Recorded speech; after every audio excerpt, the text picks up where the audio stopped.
Welcome back to That Recovery Life PDX, where we bring you real stories, real hope, and real support. I'm Jake. And I'm Maya. Today's episode is one of our most heartfelt yet. We're speaking with a father who's experienced the unthinkable, losing his son to addiction. We'll hear about his journey through grief, guilt, and ultimately healing, and share resources for parents facing similar battles. This conversation is raw, honest, and at times painful. But we believe that by sharing these stories, we can help others feel less alone.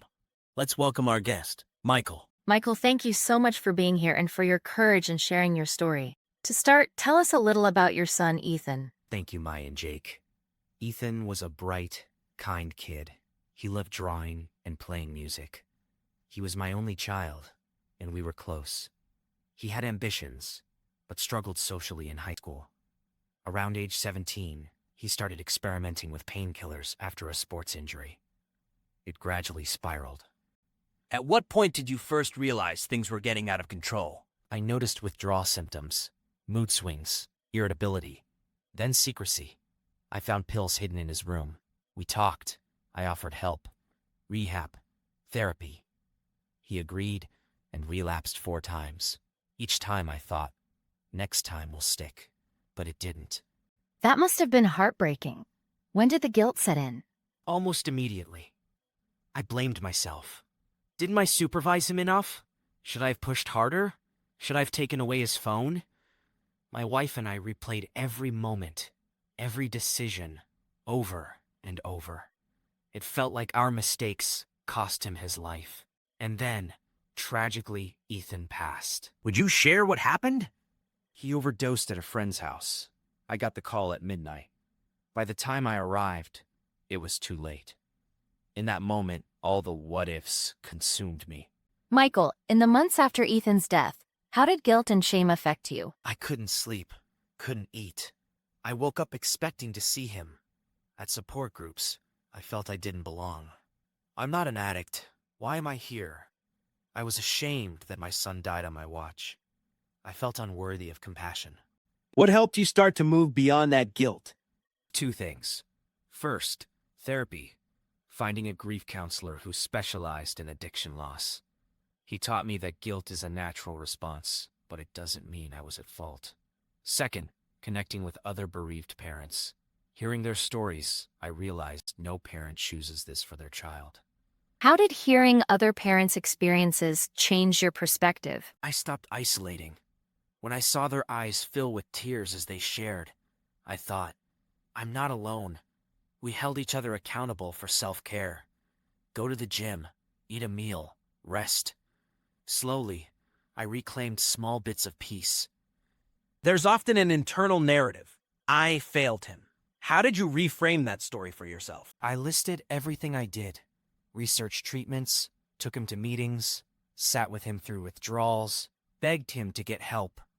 Writing it down made me see I fought for him every day.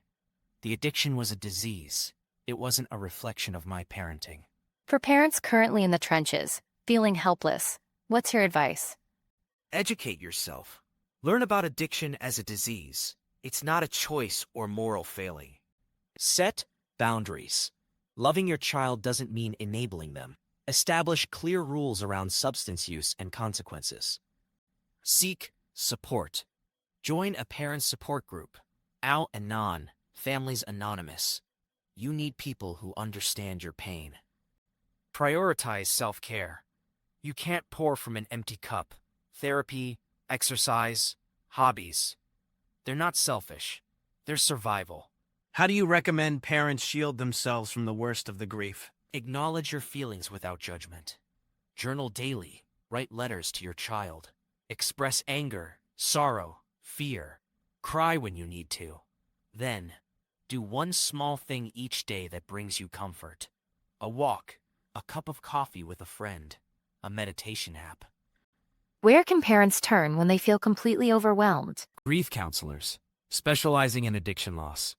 Online forums, like grief support subreddits or private Facebook groups.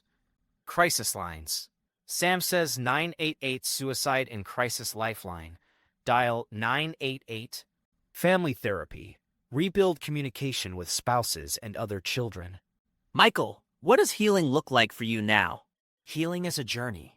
Some days are still hard, but I've learned to honor Ethan's memory by advocating for addiction awareness, volunteering at local outreach programs, and speaking to parents like you today. My grief remains, but it no longer defines me.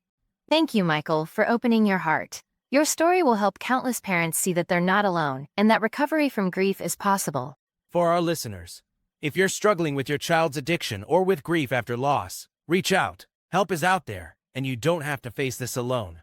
Visit our show notes for links to resources we mentioned today. And don't forget to subscribe to that Recovery Life PDX on YouTube and wherever you get your podcasts. We'll be back next week with more stories of hope and resilience.